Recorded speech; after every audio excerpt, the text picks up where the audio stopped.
So just to introduce myself, I am a postdoc at Tokyo College in the University of Tokyo.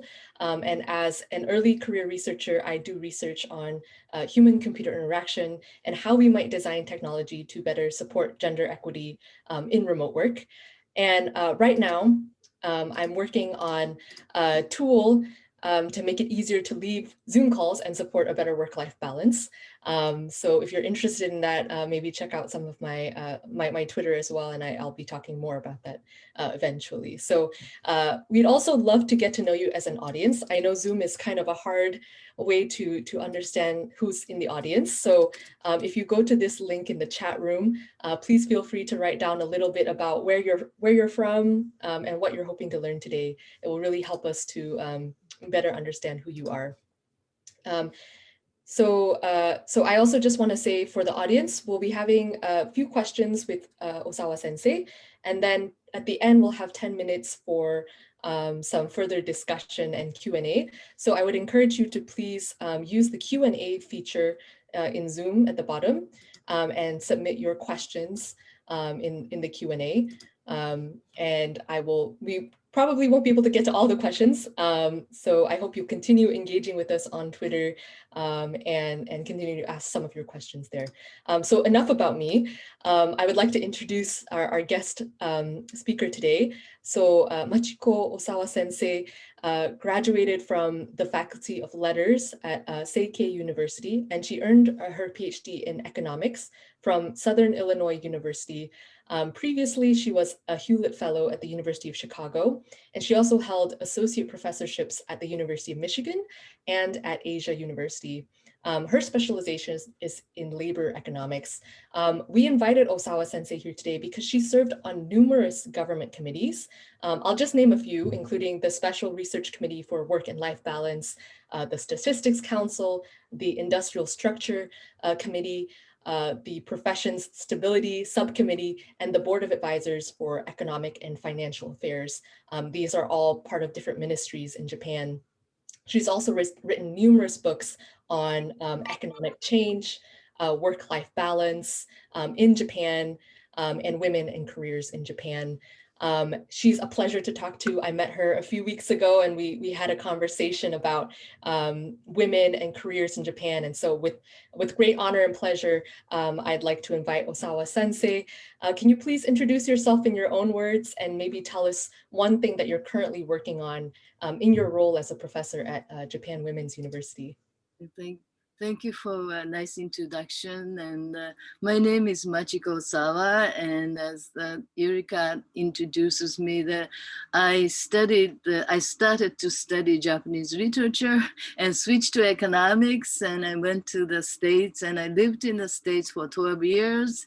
And I came back to Japan and I worked for the Government Research Institute and various labor issues, working on various working issues, and then moved to university. So I changes lots of working places, and I sort of experienced in the American culture, adopted American culture, and came back to Japan, and I just learned my own culture. So I think it's just I'm very much interested in sort of living in sort of experience living in different cultures, and that reflecting on my research. And although my research is the working women in Japan, I always look at sort of international perspective and what is unique in Japan, what is sort of common phenomenon in Japan. So that is my research, and currently I'm working on impact of COVID-19 on working women in Japan, and also I'm more interested in family violence and the increase in the suicide among women, all these sort of things. But I think it's related partially economic change. Thank you. Thank you, Osawa Sensei. Yeah, I think all of these topics are very important, especially right now. The world is going through a lot of changes. And actually, that leads me to kind of my first question today. Yeah. So a lot of the research that I've read from you has been on the issue of precarious, low-paid, part-time work, and the prevalence of this kind of work, particularly among women, especially in Japan. I read recent statistic that women during this time who've been working part-time actually have lost like 10% of their earnings compared to men who've only lost 5% of their earnings, and kind of due to more women being in these part-time, low-paid positions. And so for our audience today, this is a discussion on gender in universities. How does this relate, if at all, to the issue of gender inequity in Japanese universities today? Okay, I think it's just first of all, just to talk about part-timers in Japan, compared to the other countries. That most of the countries, I think when the more women are working at the same time, more women working as a part-time. So this is not unique in Japan, but the definition of part-time workers a little bit different in Japan.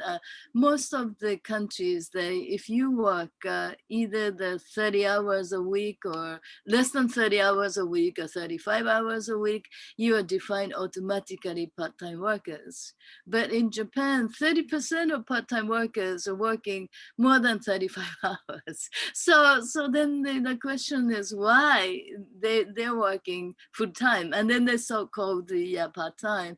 And it's just coming back to when the part-time workers increased in Japan, mostly, I think started in manufacturing industries and expanded into service industries, that most of them are part-timers and most of them are married women.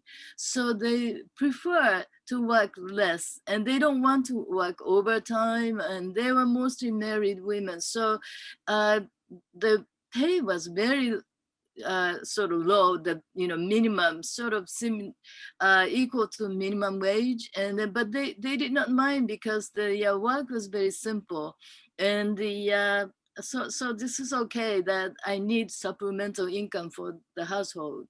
But times goes by, service economy increases.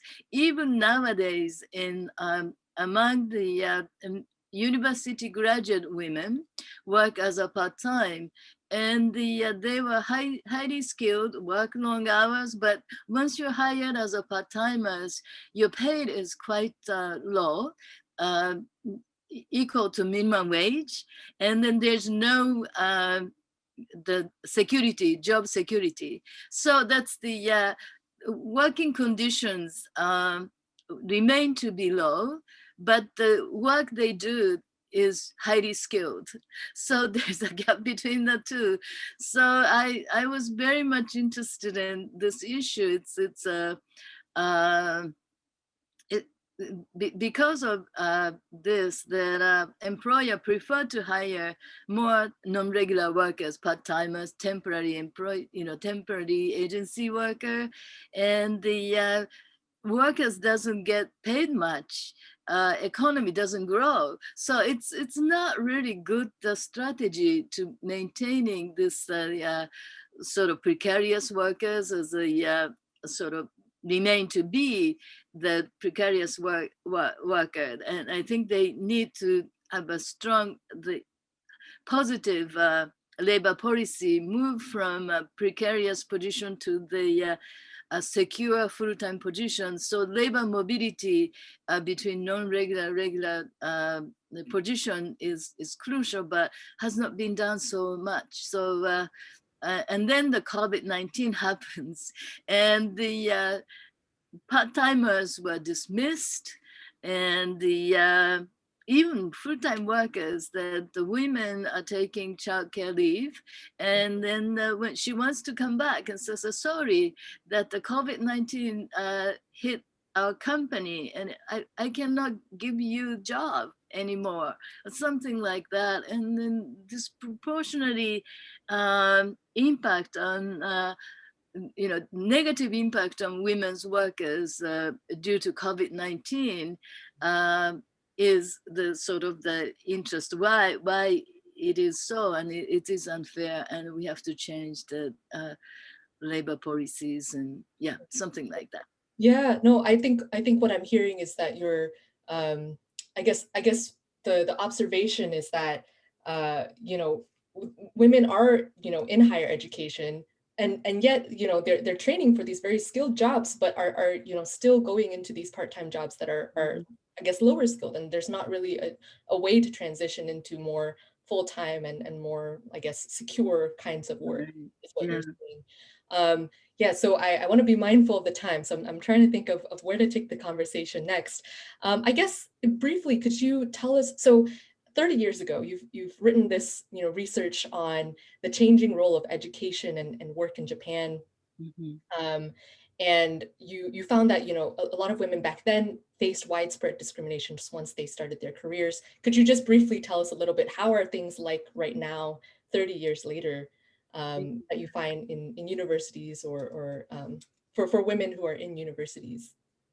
Yeah, it's when I was in the States that a growing number of women are working, and then also that the growing number of women getting into university education, and then also choosing that the area formally that normally sort of the men are choosing, such as the science, management field, or economics, and so that the higher education is a key for women to get advanced in the economy or in the society. And then we did the same study. Of course, that the education played a role in Japan, but much smaller fashion. So it's when the Employment Opportunity Act was enacted in 1987, one of the distinctive change was the increasing number of women in university, higher education, especially so university. And prior to that, more women goes to beyond high school, but mostly choosing the junior college. But now they're shifting to 4-year college, and now that's the women choose more science and the economics, but not as great fashion like other countries. So in a way, growing numbers numbers of women are educated, which is true. But we recently found out, for instance, medical university has a sort of the criteria that men, I think in the interviews, that the women has a lower score than men, because that women tend to quit or sort of quit the career for a while and raising children. So they prefer to have more male medical students to maintain sort of the medical medical system or something like that. And this is a big issue. I think that most of the audience listening to my speech, they knew that was sort of discovered a few years ago, and we had a big discussion about it. And so it's very sort of secret ways in university has a rule to give the different score for men and women in interview. And so we were really we thought, well, why do you discriminate? So in a way, in Japan, that the men are more favorably treated in the sort of the high paid position. So the why that can be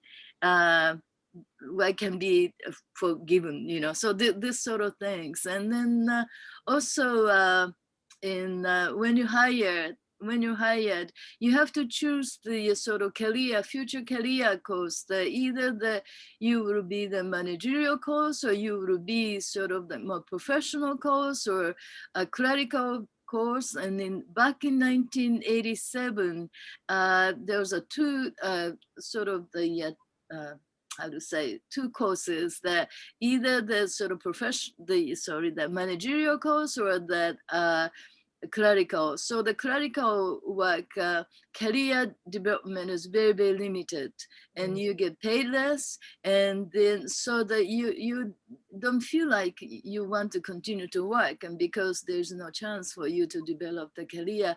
So in this way, there's various ways that in Japan, the employment system adapted sort of ideology of men are the breadwinner in the household, and women would be the responsible being a care worker, and then everybody get married. So in a way, those kind of ideology gives the disadvantage of women.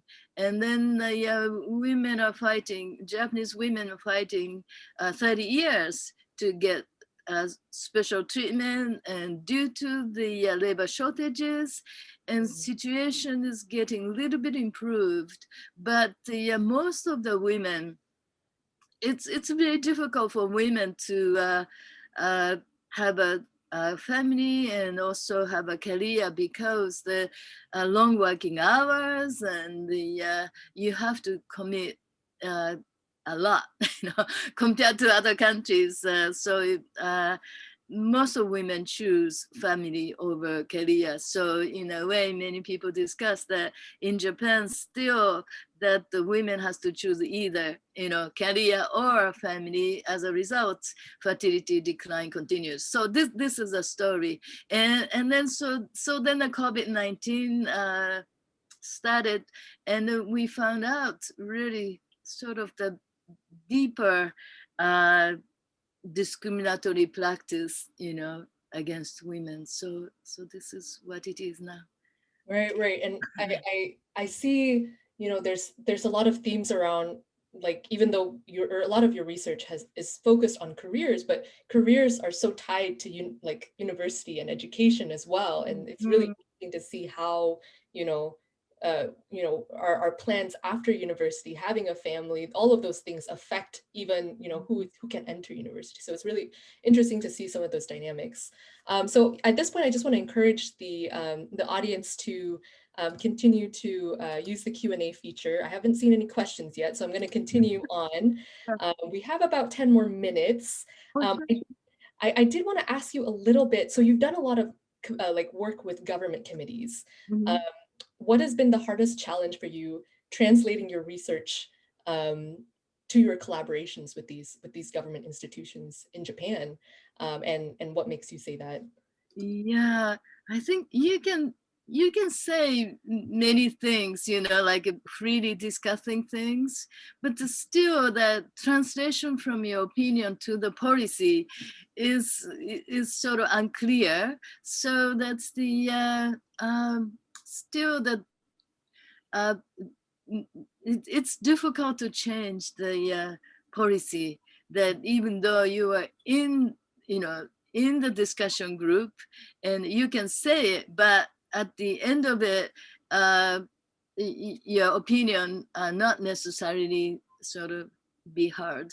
So why do I spend time here, and and especially hardest was that the issue of women part-time workers, that maybe that I've been writing a lot because the not being heard. So you just continue writing. This is an important issue. We should look into it. And then the reason is because as I said, the breadwinner system continues. So I understand this is a serious issue, but the men's employment has to be maintained, and I don't know. I think that's sort of the ideology, even among the government. I think especially sort of the government discussion group, but this ideology remains. So I think it's just the government try to protect the sort of traditional Japanese employment practice. So just you have to so how do you argue to, you know, be effective, you know? And that was just difficult. But I think it's just, I think it takes time. And the differences is now that people recognize, society recognize this is the important issue, and this is the battle we were fighting for a long time. And now this is recognized, the poverty, you know, this is every women are facing the risk of poverty because of this poor working condition, and family is no longer so stable. So that I think that, for instance, that during COVID-19, every individual received the 10 million yen. And but yeah, this money was paid to the head of the household. So even though the women do have a right to receive this amount, she did not get it. And this time women are angry. And, you know, my husband got my 10,000 yen and go to pachinko parlor and wasted, you know, drinking, and doesn't give me. And that really pissed them off. And I think this sort of small things, but very important, women started to get angry. I have a right to be angry. This is not right. And I think this is happening now in Japan. Yeah, and then, you know, Mori sort of he said the conference that with more women takes longer time, something like that, and then women don't allow those kind of stupid talk anymore. So I think this is a time women are angry. Right. Yeah. I think you brought up a really excellent point. I think also probably addresses one of the questions we had from Neo Aoki. I think it's like the idea of, you know, the relief funding going to head of household, which is often men. I think that's an example of the discriminatory practices during COVID-19, right? So I'm just gonna say that we answered that. Kind of moving on to the next, we have a couple of questions from the audience. I don't know how we're gonna get to all of them, but we're let's see. So one from Lang Wang. This person says, Dr. Osawa, thank you for sharing your research and opinions. I'm Lang Wang from Purdue University. Recently some Chinese representatives from the Congress suggest that there should be parental leave for husbands as well.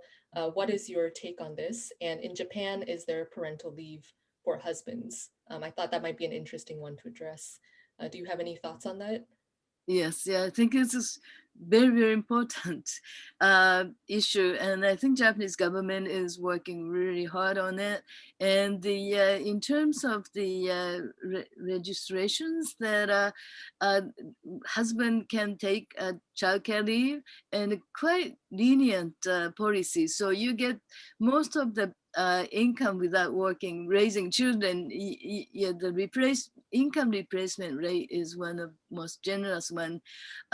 Yet not many husbands are taking it. So this is the question. It's just the many husbands are afraid if they take it, they reduce the promotion possibility, or that the workplace doesn't really sort of allowed because the shortening staff or something like that, or that, you know, so that it's sort of more issues about that ideology. So, but it is encouraging, and I think this is a really important issue among all Asian countries. Yeah. Right. Yeah, and I kind of want to. There's one more question here as well. From Jenny Corbett. So this person asks, Professor Osawa, thanks for the really interesting talk and your valuable research. I have many questions, but one is a casualization of the workforce is happening in many countries, not just in Japan. Right. Do you think the situation for women globally was getting more precarious even before COVID? Right. yeah, I think that is true, and that's and then also case of Japan. But the when we talk about casualization, which meaning that the fixed term contract, the job with fixed term contract is increasing, not particularly part-time job. For instance, in the States, I think when I studied compared with the States, the number of women taking part-time is actually declining, US or Denmark, because women prefer to work full-time. But so I think it's just the part-time, the definition of part-time is a little bit different. That's all. So, but I think it's just a difficult time in the liberalization of the labor market, and women suffer because of that. I think that's I agree with you. Yeah. Right. Thank you so much for answering that question. And this last question, I think I'll sort of wrap up the conversation here as well. I'd like to end on a bit more of a actionable note, like what can we do next, sort of for the audience. So sorry to Junliang Huang, I might tweak your question a little bit, but Junliang Huang asks, Professor Osawa, thanks very much for your talk. I'm wondering if the Japanese universities have taken any action specifically to help caregivers balance their work and life under the pandemic. Thank you. And we also had another person in the Google Doc mention something similar. How do female scholars balance work and life right now? And so I guess to end on a positive note, like, is there, to tweak the question a little bit, like what steps can we do to help caregivers, female scholars in Japanese universities balance their work and life during the pandemic? Yeah, I think it's just it's very, very difficult issue, and I noticed that younger sort of junior level professors more and more are combining work and career, and I think it's just changing, so that they think that I think that university thinks it's very important their staff is also able to have a work-life balance, especially professor, the role model in the society, and I think represent the institution themselves. So they were encouraging childcare leave, and so I think it's just a trend. It's just encouraging of the professors to have a work-life balance, and then, but that is true, but also it's difficult for female staff to have a full-time position, tenure position nowadays, even in Japanese university. And I think it's true in overall, like in the United States, it's very difficult to get tenure position for female researcher, and that's another issue. So that the work-life balance is the issue, but also how to get secure job, how to get the tenure position in the university is getting tougher. So I think this it's difficult. I think it's just the how to say, the decline in fertility and number of children are declining. So I think in university is hiring more temporary professors and stuff. But the university recognized the issue, and then I noticed more professors having children and continue to work. So I think it is the trend that it's a challenge, but more professors are able to do so. Yeah. Right. Yeah. It's So we should work on it. Yeah. It's promising to hear. And also, just to reiterate for the audience, I think earlier you also mentioned the importance of people in leadership positions taking those initiatives and also taking up like childcare leave in order to be role models for people who are. Yeah, I think it's just the professors are really the role model in the society, and the students are looking at female professors. They were so popular, especially having family and being good teacher. They were very popular in my university, and the student thinks I want to be like her, so I think we have to continue working really hard. Exactly. Well, thank you so much for your time today, and thank you to all the audience members, and thank you for people who asked questions as well. I'm sorry we were not able to get to all questions today, but I would like to encourage everyone to use the hashtag IDW Tokyo College. I'm just going to put it in the chat room again, and if you can, continue to be on Twitter and ask us questions. But that about wraps our webinar for today. Thank you again to Osawa Sensei, and I hope all of you have a good rest of your day, and happy International Women's Month. Thank you very much, and good luck for all of you. Goodbye. Bye.